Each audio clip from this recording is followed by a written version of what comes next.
कृष्णाख्यं परं धाम जगद्धाम नमामि तत्।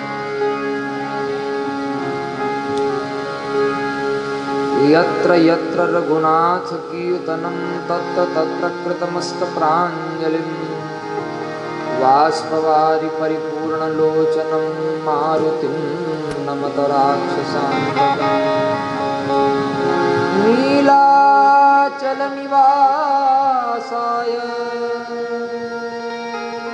नित्याय परमात्मने बलभद्रसुभद्राभ्यां जगन्नाथाय ते नमः।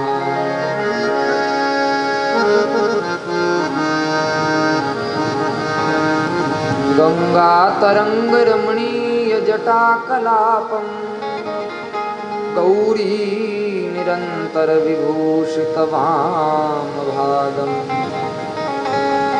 नारायणप्रियमनङ्गमदापहारं वाराणसीपुरपतिं भज विश्वनाथम्।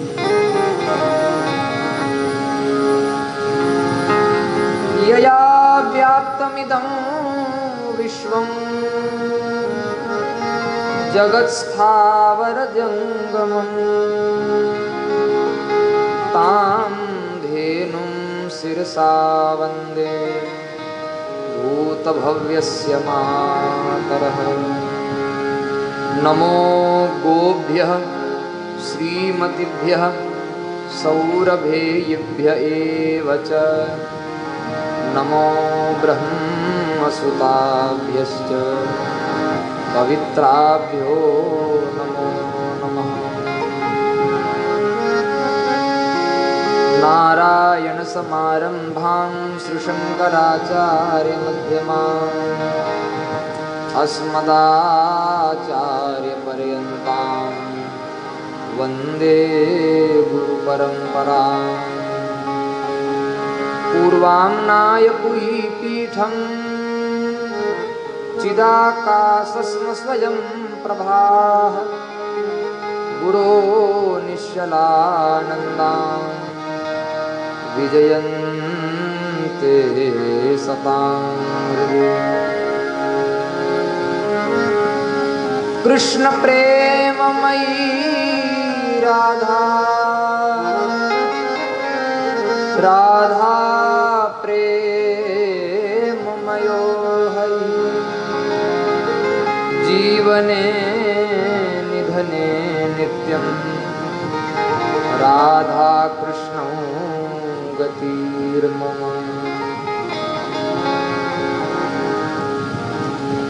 चार युगन में भक्त जय तिनके पद की धूरी सर्वसु सिर धरि राख्यहु मोरी जीवनमु। श्री जगन्नाथ महाप्रभु की जय। यज्ञेश्वरी जगज्जननी गौ माता की जय। श्री सुरभ्यै नमः। श्री सुरभ्यै नमः। श्री सुरभ्यै नमः। श्री सुरभ्यै नमः। श्री सुरभ्यै नमः। श्री सुरभ्यै नमः। श्री सुरभ्यै नमः। श्री सुरभ्यै नमः। सुरभ्यै नमः। श्री सुरभ्यै नमः। श्री सुरभ्यै नमः। श्री सुरभ्यै नमः। श्री सुरभ्यै नमः। श्री सुरभ्यै नमः। श्री सुरभ्यै नमः। बोलिए, सभी लोग बोलेंगे सुरभ्यै नमः। सुरभि माता, जो कि आज गोपाष्टमी है,